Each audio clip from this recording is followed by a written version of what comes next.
Jim Chalmers, welcome to 7:30. Thanks very much, Sarah. And this is the first time we've seen you since the election, so beginning your second term as Treasurer. Unemployment is down, inflation is back in target, but government spending is the highest it's been in 4 decades, productivity is low, business investment is low.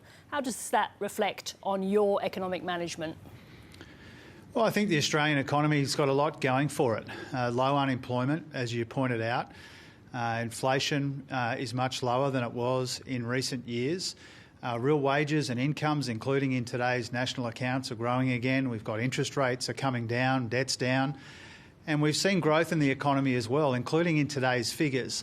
So the Australian economy is growing slowly, but we've achieved something that major advanced economies have been unable to achieve, which is that combination across unemployment in the low 4s, inflation lower than 2.5, and 3 years of continuous economic growth. Now, you just mentioned that there is some growth in today's figures, but it's a tiny amount of growth in the economy. You said yourself earlier today, our economy is not productive enough. What responsibility do you take for that? Well, I take responsibility for doing what we can to turn that around over time. You know, first of all, when it comes to economic growth, I think even modest growth in these global economic circumstances is welcome. But we do have a number of related challenges.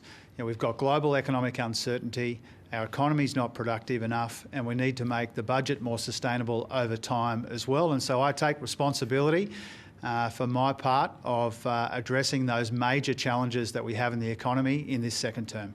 Now, the OECD is forecasting an upgrade in growth next year in their figures that came out overnight, but it also says that business investment is 30% weaker than it should be. Is it time to consider bigger tax incentives and fewer regulations to encourage investment in Australia?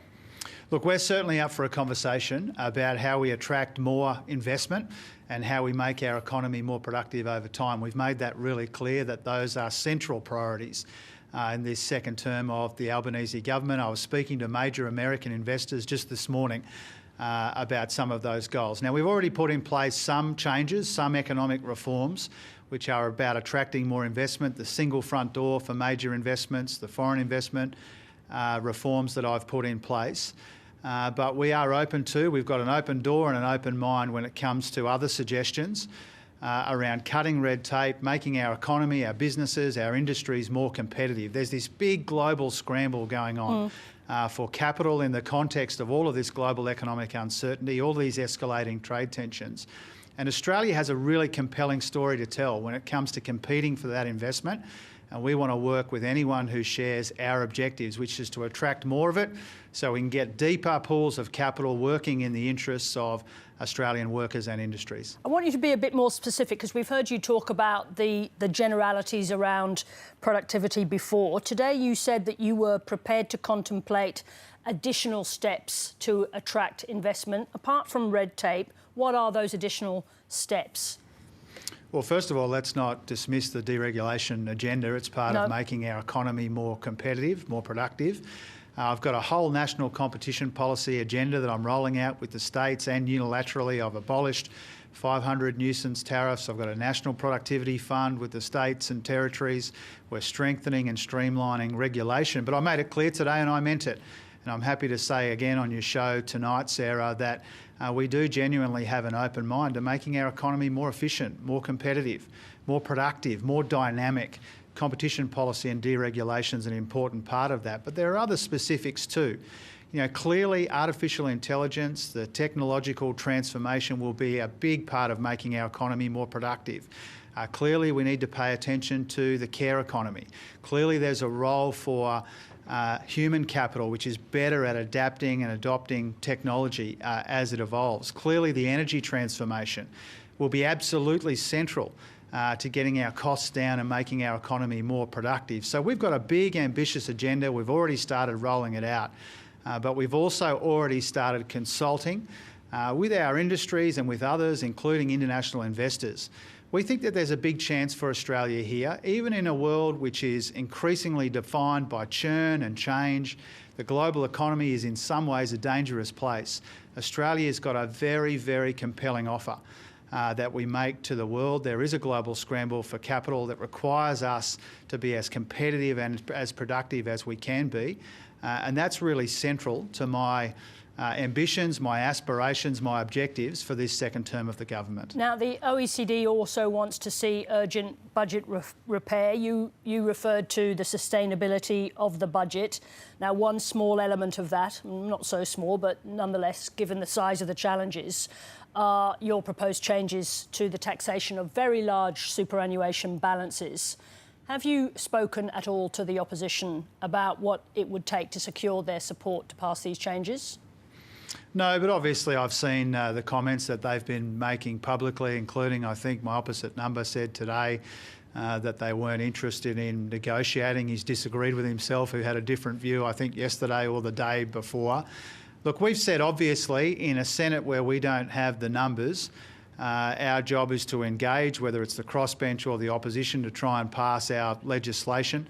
I'm not convinced that they're fair income when it comes to making superannuation tax concessions a little bit fairer. And I think my opposite number has made that clear that they're not interested in that. We'll obviously have discussions with other parties in the Senate to do what we can to pass that legislation.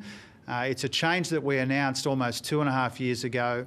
It's modest, it's methodical, but it makes a meaningful difference to the budget. And in a world where the budget is not sustainable enough when it comes to the pressures that come from the ageing of our population, pressures on the health system, the NDIS and all the rest of it, it's an important budget repair measure and we intend to proceed with it. One of the problems with this debate, this some sort of phony war that we're in at the moment, because we're not in the middle of actual negotiations, but there's a lot of coverage of this going on in the media at the moment, is for people to understand exactly what's at stake here. The key criticism from the opposition is that you intend to tax what are called unrealised gains in the superannuation system. Could you explain briefly what that is? Well, first of all, this change is about making sure that people with very large superannuation balances, higher than $3 million, which is only about 0.5% of people in the superannuation system, that they still get concessional tax arrangements for their large superannuation balances, but a little bit less concessional. The best way to think about that is if you've got $3 million in super, before this change your tax concession is about $14,000. After this change it's about $13,000 worth of advantages. Advantages. So a modest change, but a meaningful change when it comes to the budget. Now the part that some of the commentary and our political opponents have latched onto is the calculation of those earnings, just the earnings above the $3 million.